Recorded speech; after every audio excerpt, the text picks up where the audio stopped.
this is going to be a process in which we develop a document, which is the actual IEP plan. It's the program for your child. Are you ready, Vanna? Yes. We're going to have a little bit of fun today. I believe you're being taped. Is everybody got their best side for the camera here? And you may end up on YouTube, so we'll really have a lot of fun here. In general, when we talk about this process, everything that your child is going to get, every decision made about your child is going to be done at that IEP meeting. All the services that your child is going to receive should be clearly outlined in that document when it is produced and finished. It is the same repetitive procedural process that you're going to use from the time your child turns 3 until they exit with a standard diploma or age out at 22. So that process you're going to use continuously. And we look at the child, we look at the whole child when we look at the IEP process. Okay, Deanna, you ready back there? No, the IC We're just going to use this as kind of a backdrop and maybe flow with it. I know that you all came out here today to get questions answered. So by the end of this workshop, what I really want you to do is have that question answered. So if you have those questions during the presentation, it's going to go relatively quick. It's a lot of material to cover, but to me it's more important to answer your question than it is to go completely through the material. But let's just start flipping through, Vienna. 1 second. And we're gone.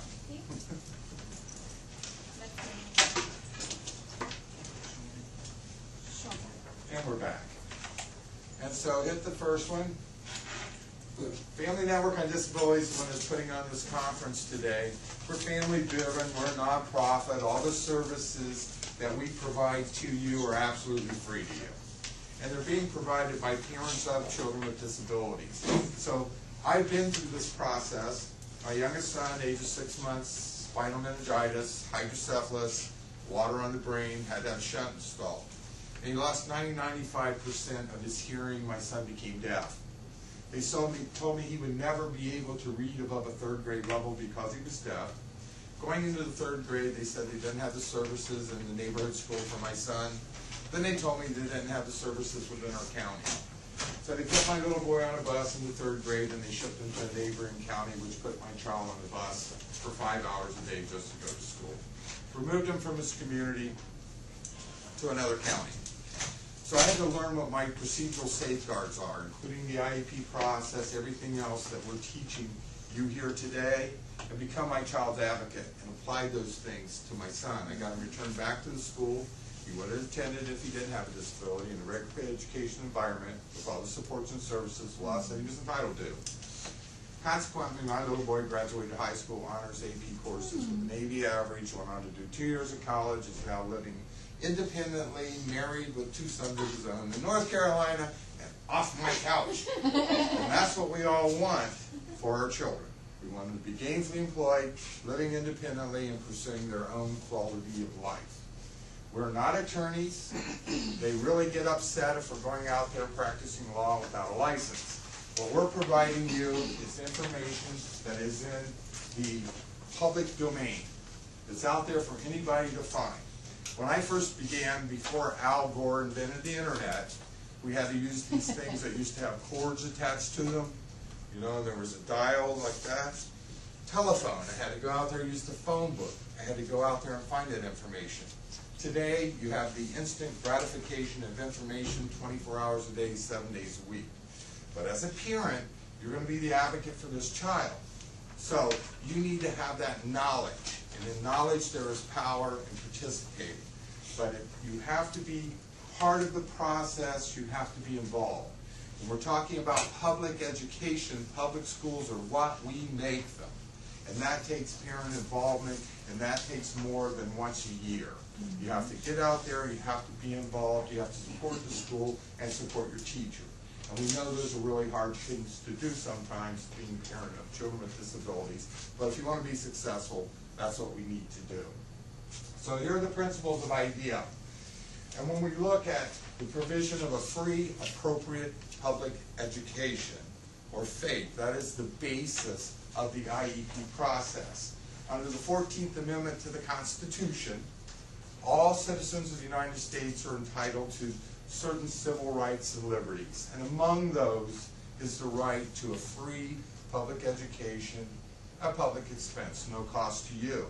But when we come to children with disabilities, it has to be appropriate, an appropriate education, because their needs are different and they need more to have that equal access to an education. Appropriate evaluation. When we look at developing an IEP, that evaluation is the most critical part. And that's why Congress recognized as you as parents need to participate in this process. Because who knows the child best? Anyone? Who knows the child best? Who? Come on, I can't hear. What's that? Ah, the parents, absolutely. God, I love to have dads here. That's just a beautiful thing. And so, as parents, you need to provide any and all that information to the school. So when we get that evaluation, what we come down to is that is where the child currently is. That's the basis for building this whole document. The whole IEP is based on that evaluation piece that says where we are, because we're going to build on that to say where we want to go 1 year from today. So that piece has to be correct. And then we develop the IEP under IDEA, that parent-student participation, and the child, when they get to that point, because what we want as parents is we want them to live independently and make their own decisions. So as soon as possible in the process, and as a parent, that's your decision, we start involving the student, we start involving the child. Because the first thing we have to do is teach ourselves to be advocates for our children. Then we have to teach our children to be advocates for themselves. So in that process, you want to start involving the student in there. And I can think of all these things that happened to me in 18 years, and one of those was I failed to get my son involved when he went to high school for his freshman year. So here I am at the IEP table, and I got my advocate coat on. I got my 504, I got my ADA, I got my idea, and I'm going to the table, and I'm ready to do business. So I'm out there, and I'm spouting out, I want real-time captioning, I want, all these things for my son, and I'm going through this process, and then I get around the table, and I look to my son, and I go, well, what do you want? And he said, I don't want any of it. Well, there's my bubble. Just got busted because I didn't ask him ahead of time and get him involved in what he wanted.